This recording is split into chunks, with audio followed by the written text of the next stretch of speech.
আসসালামু আলাইকুম রহমতুল্লাহি তাআলা ওয়া বারাকাতুহু। ইন্নাল হামদালিল্লাহ নাহমাদুল্লাহ আযজা ওয়া জাল্লা ওয়া নুসাল্লি আলা রাসূলিহিল কারীম, আম্মা বা'দ। সম্মানিত দর্শক, দূরে এবং কাছে, দেশ এবং বিদেশ থেকে এই মুহূর্তে যারা আমাকে দেখছেন, সকলকে আমার অন্তরস্থল থেকে আন্তরিক মোবারকবাদ জানাচ্ছি। সম্মানিত দর্শক, আজকে আমি আরও একটি গুরুত্বপূর্ণ টপিক নিয়ে আপনাদের সামনে হাজির হয়েছি। সেটা হলো, কোন আমল করলে 20টি হজ্জের সওয়াব আল্লাহ তাআলা আমলনামায় দিয়ে দেবে। কত গুরুত্বপূর্ণ একটি টপিক।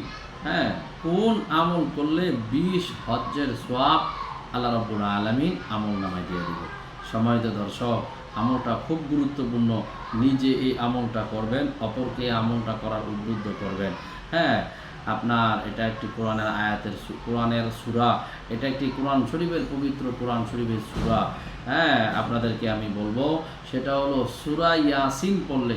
হযরত আলী রাদিয়াল্লাহু তাআলা আনহু বর্ণনা করেছেন, রাসূল সাল্লাল্লাহু আলাইহি ওয়াসাল্লাম বলেছেন, কোনো ব্যক্তি যদি সূরা ইয়াসিন একবার পড়ে, আল্লাহ রাব্বুল আলামিন তার আমলনামায় 20 হজ্জের সওয়াব আল্লাহ তাআলা দিয়ে দিবেন। সূরা ইয়াসিনের ফজিলত এর আগে আপনাদেরকে আমি বলেছিলাম যে একবার সূরা ইয়াসিন পড়লে, তিরমিজি শরীফের হাদিস আপনাদেরকে বলেছিলাম, একবার সূরা ইয়াসিন পড়লে আল্লাহ রাব্বুল আলামিন 10 খতম কোরআন শরীফের সওয়াব আল্লাহ রাব্বুল আলামিন কি করবেন? আমলনামায় দিয়ে দেবে। এখন এই সূরা ইয়াসিনের আরও একটি ফজিলতের কথা আপনাদেরকে আমি শোনাই দিলাম। রাসূল সাল্লাল্লাহু আলাইহি ওয়াসাল্লাম বলেছেন, সূরা ইয়াসিন কোনো ব্যক্তি পড়লে আল্লাহ রাব্বুল কারীম তার আমলনামায় 20টি হজ্জের সওয়াব আল্লাহ তাআলা তার আমলনামায় দিয়ে দেবে। ভাই গো, সূরা ইয়াসিন যদি পারেন তাহলে আপনি ইনশাল্লাহ অবশ্যই পড়বেন। আর যদি আরবি দিয়ে পারেন তাহলে তো পড়বেনই। আর যদি আরবি দিয়ে না পারেন, সূরা ইয়াসিন তো অনেক বড় সূরা, মোটামুটি একটু বড় সূরা। এটা বাংলায় উচ্চারণ সহ স্ক্রিনে দেওয়া এটা সম্ভব না, এটা হলো মুশকিল। আপনারা বাংলা উচ্চারণ সহকারে দেখেন, অনেক সময় কোরআন শরীফ পাওয়া যায়।